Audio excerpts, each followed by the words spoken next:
কথা দিয়ে কথা রাখলেন কাকদ্বীপ বিধায়ক। কংক্রিট ঢালাই রাস্তার উদ্বোধন পথশ্রী 3-তে। লোকসভা ভোট পর্ব মিটেছে, ফল প্রকাশের পর এখনো পর্যন্ত বিজয় মিছিল হয়নি। তার মধ্যে কাকদ্বীপের বিধায়ক মন্টুরাম পাখিরা কথা দিয়ে কথা রাখলেন। ভোটের আগে কথা দিয়েছিলেন 5 নম্বর এলাকার শ্রীনগর গ্রাম পঞ্চায়েতে হালদার চক এলাকায় প্রায় 1800 মিটার আনুষ্ঠানিকভাবে কংক্রিট ঢালাই রাস্তার উদ্বোধন করলেন। খুশি এলাকার মানুষ। উদ্বোধনের শেষে বিধায়ক মন্টুরাম পাখিরা বলেন, শাসক দল যা কথা দেয় কথা রাখে। কথা দিয়েছিলাম রাস্তা করব পথশ্রী 3-তে, সেই রাস্তা করে দেখালাম। আর আপনারা সেই ছবি দেখছেন শুধুমাত্র বাস্তব নিউজের পর্দায়।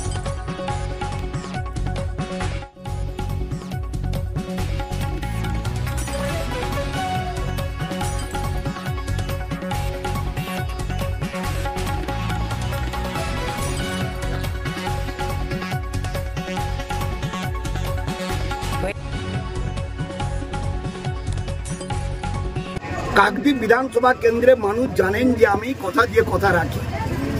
আমাদের রাজ্যের মাননীয় মুখ্যমন্ত্রী মমতা বন্দ্যোপাধ্যায়ের যে ব্যাপক পরিকল্পনা গোটা রাজ্য জুড়ে চলছে, কাকদ্বীপ বিধানসভা তার বাইরে নয়। এই রাস্তাটা দীর্ঘদিনের চাহিদা ছিল, এই এলাকার মানুষের প্রয়োজনও ছিল খুবই। ধীরে ধীরে কাজ করতে করতে এই রাস্তাটা কাজ করতে আমাদের পরবর্তী স্কিম নিতে হয়েছে। 117 নম্বর জাতীয় সড়ক 5 নম্বর হাট নূতন বাজার থেকে এটা ভরত প্রামাণিকের বাড়ি পর্যন্ত 1 কিলোমিটার 650 মিটার সুদীর্ঘ এই রাস্তাটি 98,41,221 টাকা ব্যয়ে এই রাস্তাটি প্রশস্ত কংক্রিট ঢালাই রাস্তায় আমরা উন্নীত করছি। আজকের এই কাজটা আমরা শুরু করে গেলাম। এজেন্সি যারা পেয়েছেন পঞ্চায়েত ও গ্রামোন্নয়ন দপ্তরের পক্ষ থেকে পথশ্রী 3 প্রকল্পের মধ্য দিয়ে রাজ্যের মাননীয় মুখ্যমন্ত্রী মমতা বন্দ্যোপাধ্যায়ের অনুপ্রেরণায় এবং এই পরিকল্পনাটা মমতা বন্দ্যোপাধ্যায়কে দেওয়ার পরে তিনি পঞ্চায়েত ও গ্রামোন্নয়ন দপ্তরে পথশ্রী 3-তে এই রাস্তাটিকে উন্নীত করে দিয়েছেন। এই এলাকার মানুষের দীর্ঘদিনের চাহিদা পূরণ হলো এবং আমরা ধীরে ধীরে আরও কিছু রাস্তা রয়েছে যে কটা, সেগুলো আমরা ধীরে ধীরে আমার কাকদ্বীপ বিধানসভার প্রায় সব রাস্তা আমরা উন্নীত করে দিয়েছি।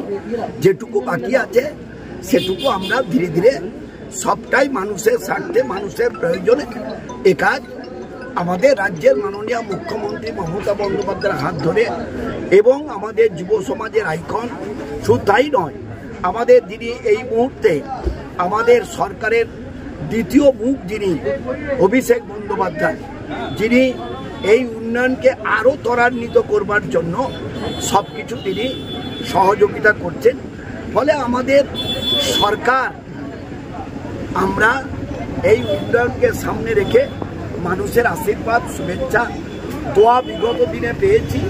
এই রাজ্যের মানুষের আগামী দিনে আমরা পাবো, এই আত্মবিশ্বাস মানুষের প্রতি আমাদের রয়েছে।